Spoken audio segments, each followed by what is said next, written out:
Okay. Shalom Aleichem. I haven't been with you for quite some time, so y'all were a little bit rowdy starting. It's probably good we don't get all that on the camera. So we haven't been together for so long because the schedule has been so crazy, and which is good in a way. And in fact, we just got, the rabbi should be home now, just now. I talked to him late last night, and he was in JFK waiting for a plane, waiting till 1 or 2 o'clock in the morning for a flight to Israel. So he should be home by now, though, and maybe that's why I'm so tired tonight, because I'm picking up his vibe all the way from Israel, because he has to be absolutely exhausted. But anyway, we've been studying together for a while. You twisted my arm and made me do this. Looking at Pirkei Avot, part of the Mishnah, and we've been using a particular book, a particular commentary that's been, I think, has actually been quite helpful. It's a commentary that's based on just selections. It's not the entire, complete, comprehensive commentary of the Maharal, Rabbi Yehuda Loew of Prague, but it's just selections from his Derech Chaim, his way of life, commentary on Pirkei Avot. And a great rabbi named Rabbi Tuvia Basser put it together for us, and he also helps us along in it, and really is able to put things together for us, and that's what we've been studying. We came down where we left off the last time we were together, which I realized was some time ago, but we're just going to, because of the television end of it, we're just going to pick up where we left off, and we can't start over again. So what you have to do is you have to read backwards and come forwards to us to pick where we are. But we're in Mishnah 14. In other words, chapter 1 of Pirkei Avot, the 14th, not really the 14th verse, it's the 14th Mishnah. And actually we're talking about the last of the pairs, okay? Hillel and Shammai were the last of the pairs. The president of the Sanhedrin and the judge of the Beit Din. And this is one of Rabbi Hillel's Hillel the Great's famous sayings, is in Mishnah 14, where it says, and he used to say, if I am not for myself, then who will be for me? And if I am for myself, then what am I? And if not now, when? And we had come down, actually, we're on page 49. We had come down through all of that where it's talking about what he is saying there, and came to the place where it says, and if not now, when? Actually, you know, just for continuity in what we're doing, let's back up just a little bit to page 48 where it starts with Mishnah 14, where it says that Hillel continues the theme of humility, saying, because we have to get what he's talking about here, saying that we should never consider ourselves adequately accomplished. In other words, we have not arrived in spiritual growth or in Torah scholarship. We still have a long way to go. We still have a lot to learn. That way we always, he says, feel the need for self-improvement by continuing to acquire the Torah. And there's a connection here also between the saying in the Talmud where it talks about, you know, if someone comes to you and says, I didn't labor, I didn't do any hard work, but I found, don't believe them. And if someone comes and says, and I did hard work, I labored, but I didn't find, don't believe them either. The only person you can actually believe is the person who comes and says, I labored, I did the hard work on myself and in the Torah, and I found, okay, which is, Rabbi, the Baal HaSulam says that's interesting language. He said, because you don't, he said, when you find something, it's not like you worked for it. Okay? He said the language itself, it's contradictory. Because if you found something, he said it's like you stumbled on it. You stumbled on a treasure in a field. All right? And you just found it. And you don't think you did any work for it whatsoever. But the truth is you have to make some kind of effort. You have to make some kind of effort in acquiring the Torah, in learning the Torah. Some kind of effort to improve yourself, to to that beautiful transformation of that will to receive for yourself alone. You have to make some kind of effort. But then on the other hand, when using the word found, the Baal HaSulam says that's grace. It's completely and totally grace. So we see actually that's really the way in Judaism and in the teaching of the sages how terms that are used in other religions like in Christianity, works and grace, how they actually work together. You don't have one without the other. It's not all one side or all the other side. They go together and they fit together like a hand in a glove. You have to have both of them. So this is what Hillel is talking about actually. And he goes on, he says, if I'm not for myself, then who will be for me? And the Maharal explains, he says, if we don't put forth our own effort to perfect ourselves through the Torah and the mitzvot, then whose Torah and mitzvot will contribute to our spiritual growth? Is that going to make us grow? Okay. Somebody else, we can be relying on somebody else, and that's okay, but is their Torah and mitzvot actually going to make you grow? He says, if our father learned Torah, we don't inherit a single word of it. Wealth can be accumulated and given as a gift to someone who didn't earn it, and sometimes people inherit a fortune. And other material needs also, he says, can come to an entire community just through the merit of a single person, like rain. Our sustenance, he says. By contrast, our portion, he says, in the eternal world. Now don't misunderstand that either, because a lot of people, and I know because so many of our students are coming from Christian backgrounds, they have the concept of Christian salvation in their heads. And so they're thinking that that's what this is talking about. That's not what this is talking about. It's talking about a level of reward in the world to come. It's talking about where your place will be, okay? What your garments will be like, everything. And so he says, our portion in the eternal world, it's only acquired by our own efforts. But once again, we have to remember that saying. The person who says, I labored and I found, them you can believe. Because it's both. It's absolutely both. Then he says, and if I am for myself, then what am I?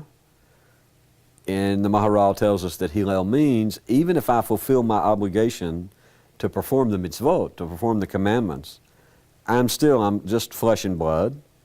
And I know that I can't put in the amount of effort that the soul actually requires. See, here's another paradoxical thing. And by the way, it's a huge misunderstanding to think that the Jews somehow are working for salvation. That's a Christian understanding of things that's not really, that I hate to say this, but that's not really valid. That's not what the Jews are doing at all. He goes on, he says, in other words, we can affect only a little spiritual growth at a time, and yet there is no spiritual plateau that we would accept as good enough. Okay, I'm arrived, I don't have to learn anything else, I don't have to grow anymore, I'm there, I've got it, no more. Yeah. As soon as we think we know it all, actually we know zip. Yeah, we don't know anything. I'm going to go ahead and jump. Let's jump now to page 49 and where he says, and if not now, when? Because if I get into that midrash that's talked about, we've already done it already, but if I get into it again, I'll just be repeating things we've already said.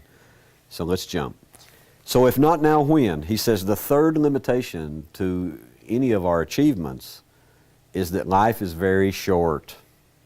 And if we don't act now, then when else is there? When will we get down to it? So in summary, he says we need to awaken from our lethargy, our sleep. We need the sleep we're in and the laziness that we're in to do the mitzvot, to do good deeds. Why? He says because, number one, there's no one else to rely on for spiritual achievement. In other words, to raise you from level to level. You can rely on someone all you want to, but that doesn't automatically pour everything into your head and completely and totally bring your soul up level by level. It has to have both. Even one's fullest efforts, he says, at the mitzvot and the good deeds, they actually, no matter how, even if we're a perfect tzaddik, Seriously, a perfect tzaddik. He says this still falls short of the spiritual needs and the potential of the soul. Because the soul comes from Hashem. The soul comes from God Himself. And just like Him, there's no limits to it. But one must act now, he says, for one's days are short, because suddenly he is taken and is no more. These statements, he says, have been placed together because they all reflect the humility of Hillel, his own humility. Because he's talking about himself. That's exactly the way he words it. If I am not for myself, then who will be for me? And if I am for myself, then what am I? And if not now, when? It's very interesting, the words that he uses. Okay? We're going to a new Mishnah. Mishnah 15. It's actually the only Mishnah that I know of that we have in Pirkei Avot that goes to the other pair, the other one of the pair, and that's Shammai. We have Hillel and Shammai are pairs. Now most people know Hillel and Shammai from all of their arguments because they argue with each other a lot in the Mishnah and in the Talmud. So let's see what Shammai has to say. And even in this, we're actually going to see, even though it sounds good, and it is good, what he has to say, but we actually will be able to see the difference in the attitudes between the house of Shammai and the house of Hillel.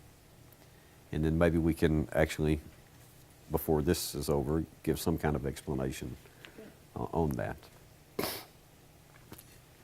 Of each pair of the leaders, it says the president, meaning the president of the Sanhedrin, offers musar. We remember what musar is. It's a little stronger than advice, all right, that stems from the love of God. The president of the Sanhedrin, he's wanting to show the love of God.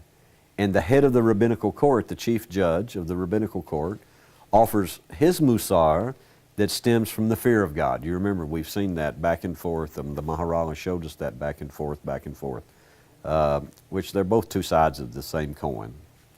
He says, so too the musar of Hillel and Shammai in general, it is complementary of each other, and it's fully subscribed to by each of them. In other words, everything that Hillel said in that Mishnah, Shammai would agree with it. And everything that Shammai is saying in this Mishnah, in Mishnah 15, the house of Hillel also would agree with it. Hillel himself would.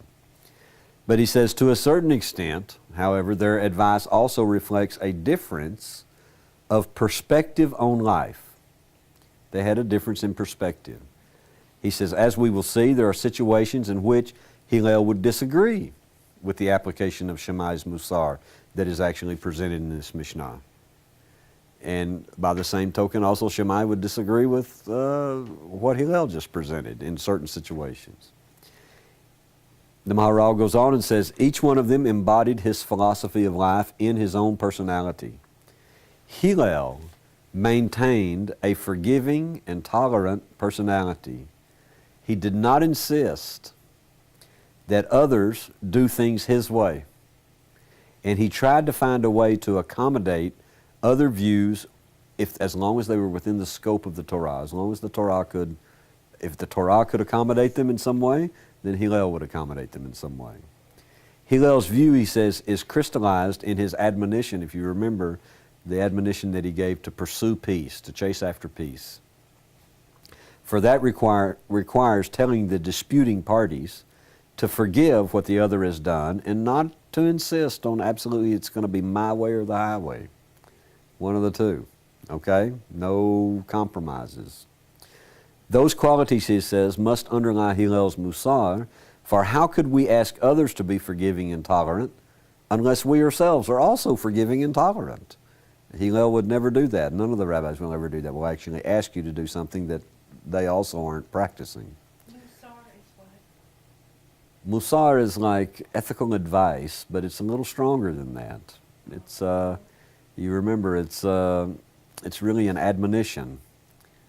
This is the best way, they're telling you. And musar is a whole ethical kind of teaching that's in rabbinical literature. Okay. Although Shammai agreed, he says, that a tolerant attitude is proper for worldly matters.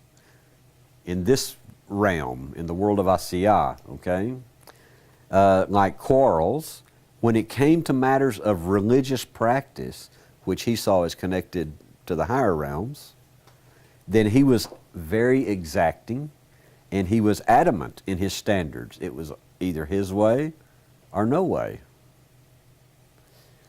He embedded that approach also in his personality, and he maintained that in the realm of Torah study and mitzvot. One must firmly enforce one's standards and beliefs without any compromise. And this is not to say a bad thing about him, actually. Okay? Basically, that's the difference. That's the difference in them.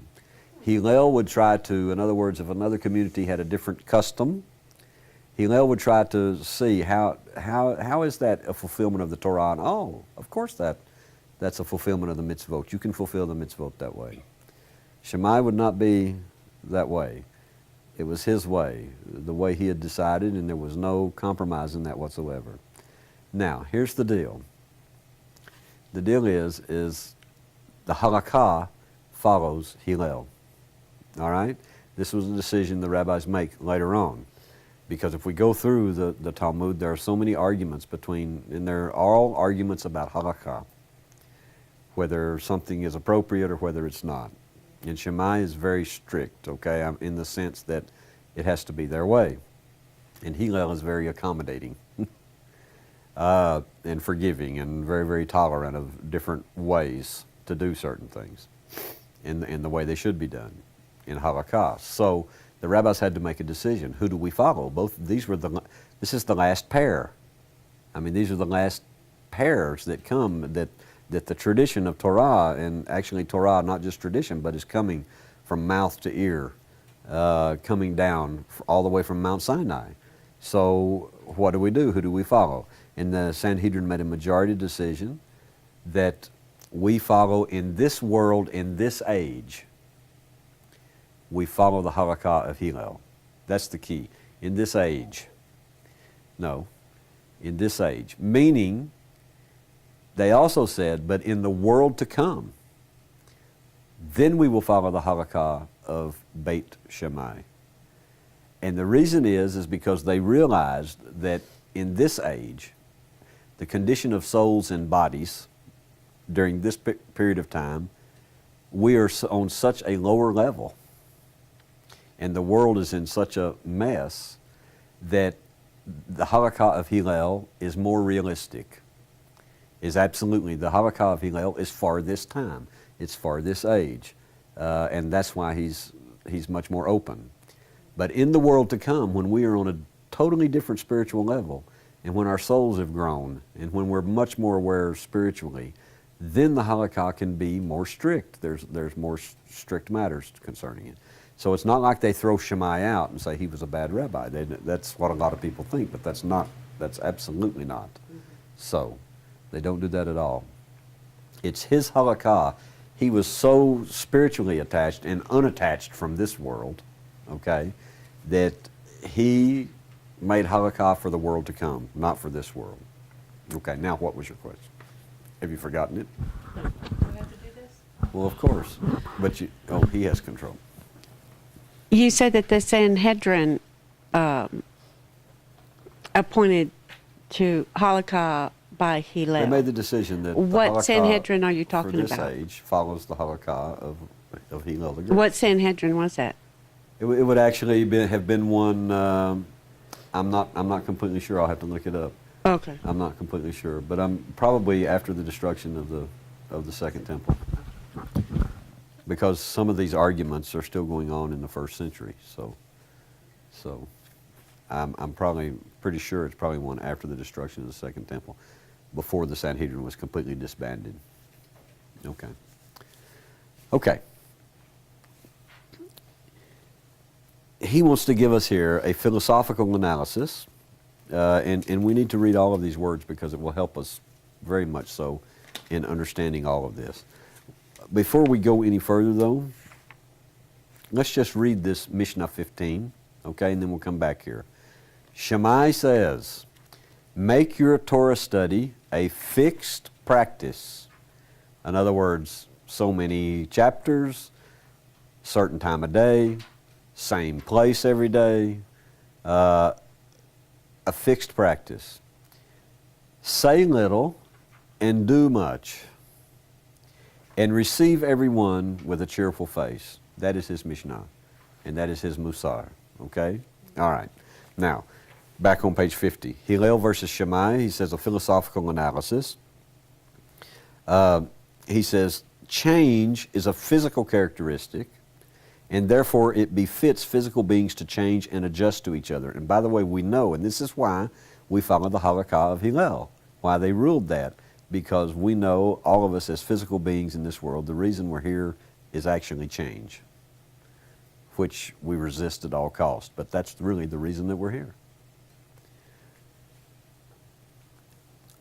Physical beings to change and adjust to each other, and the logical conclusion is that to the degree that we are physical beings, we should be accommodating and flexible, because we know, I mean, that's what we're here for, is to go through these series of changes.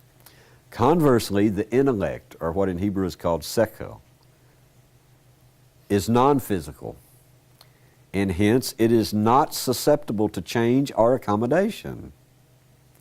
Therefore, to the extent that we treat ourselves, and that doesn't mean that the intellect doesn't grow, that's not what that means. But he says, therefore, to the extent that we treat ourselves as non-physical, intellectual beings or spiritual beings, okay, we should stand firm by our opinions and not be influenced by others' opinions. With that background, he says, we're ready to understand the central point of contention between Hillel and Shammai's views of life. Hillel maintains that the guiding principle in determining how to bring Torah values into practice, and by the way, that's what it's all about. It's about not just studying Torah, it's about doing Torah. The main principle, the guiding principle, is to consider people as physical beings in all situations. Why? Because there's never at any point in time are we out of the body, in the sense, and operating individually out of the body. So we're always, while we're in this world, we're in this physical body, and so he says, consider people as physical beings in all situations. True, he says, we have intellectual components and we have physical components, but the combination of those two is still a physical human being. Since Hillel considers only our physical nature in determining conduct, he maintains that this is why tolerance and patience and forgiveness and accommodation should always prevail. Now we come to Shammai, who wasn't able to make that jump. Shammai maintains that the guiding principle is to recognize both the spiritual intellect, or seko, and the physical makeup of the human being as appropriate to the situation. In other words, Shammai agrees with Hillel that in the realm of worldly matters, okay, like say it's a business deal, all right, then it's appropriate to be forgiving and accommodating, because that matches the physical nature of this world. But Shammai maintains that the realm of Torah and the mitzvot, that requires a totally different approach, and an approach on its own terms. In other words, because the Torah and mitzvot to him were spiritual. And then we should be unmovable and uncompromising according to the characteristics of seko. The result is that Hillel agrees with Shammai's musar within the context of guarding against transgression, just as all the previous pairs of rabbis agreed with each other. However, Hillel disagrees with Shammai's musar when taken to an extreme that demands a single perspective to the inclusion of all others. Okay, we understanding the difference between the two? Now, Shammai says, make your Torah study a fixed practice. So Shammai guards against transgression, and remember, the president of the Sanhedrin was Hillel, and Shammai is the head of the Beit Din, of the rabbinical court of the Sanhedrin. So the president of the Sanhedrin, Hillel, has come to us from the love of God, and now Shammai is coming from the fear of God. All right? So he guards against transgression, warning us not to compromise the centrality of Torah study. And the Maharal says, and Hillel agrees with this. Hillel and Shammai differ on the issue of whether the Torah should be so fixed that there's no room for differing practices. For instance, I'll just give you one. Sephardi Jews, the Sephardim, when they say the Shema, they do something with their hand that's very interesting. They literally make a sheen and put it here, okay, when they say the Shema. Most Ashkenazi, they cover the eyes like this, where everything is completely dark when they say the Shema. Shammai wouldn't appreciate that. He would say one of them is right and the other is wrong. And his decision would be right and all other decisions would be wrong. And this is the way it has to be done and only this way. Hillel would say, I have to tell you, in this world, at the level that we're on right now, both of them have their own reasons for doing what they're doing, following the particular minhag, the particular custom that they follow, and both of them fulfill the Torah, and both of them are good. And many times I find in my own personal practice, when I say the Shema, I do both. I begin this way and I finish this way when I actually say the Shema. So, but for Shammai, that would be an absolute no-no. It had to be one or the other, and he would be the one who decided which one was correct. Okay, that's the idea. Okay, are we getting it now? We're beginning to get it? Okay. According to Bartanura, Shammai goes so far as to mean, don't be strict for yourself and lenient with others, or vice versa, be strict with others and lenient with yourself. In matters such as Torah, everything and everyone has to be consistent and uncompromising. And Hillel didn't agree with that Torah had to be a fixed practice in that regard. Okay? But Hillel was strict on himself, even when he was lenient with others. Okay? It's not that Hillel didn't keep Torah. Absolutely he did. And he was very, very strict on himself while still being lenient with others and including them in. Where he says, actually let's stop right there for right now, and we'll pick it up actually back on page 52, where he's going to talk about where he says say little and do much. Anyway, do we have the idea? By the way, we can even, there's a very, very interesting study of them and some of the things that they say in the Talmud or in other places in the Mishnah that actually have to do with Bnei Noach, with non-Jews and their relationship with God. And this actually is the entire background. This controversy on these two different philosophical outlooks is really the background for much of the controversy between other rabbis and between what we think of as the Pharisees, or what were called the Pharisees, in the first century. Those of the school of Shammai, which had his particular outlook, and those of the school of Hillel, which were much more accommodating and more tolerant and more forgiving. But this is a very good presentation the Maharal did for us on putting together what it is. They're both excellent rabbis. That's the point. And the Sanhedrin was absolutely correct in saying that Hillel, the halakha follows Hillel because it's this world. And the halakha of Beit Shammai is for the world to come because it's so much stricter and non-compromising. But we'll be on an entirely different spiritual level then. We won't be nearly as attached to the physical as we are now, which that in and of itself is part of what causes all the problems among us. Okay? Wanting our own way. It all has to do, once again, it all boils down to the idea of the will to receive for yourself alone. That kind of thing. Okay, let's start the next time where the great Shammai says, say little and do much, okay? Okay, so shalom uvracha, peace and a blessing. Bye.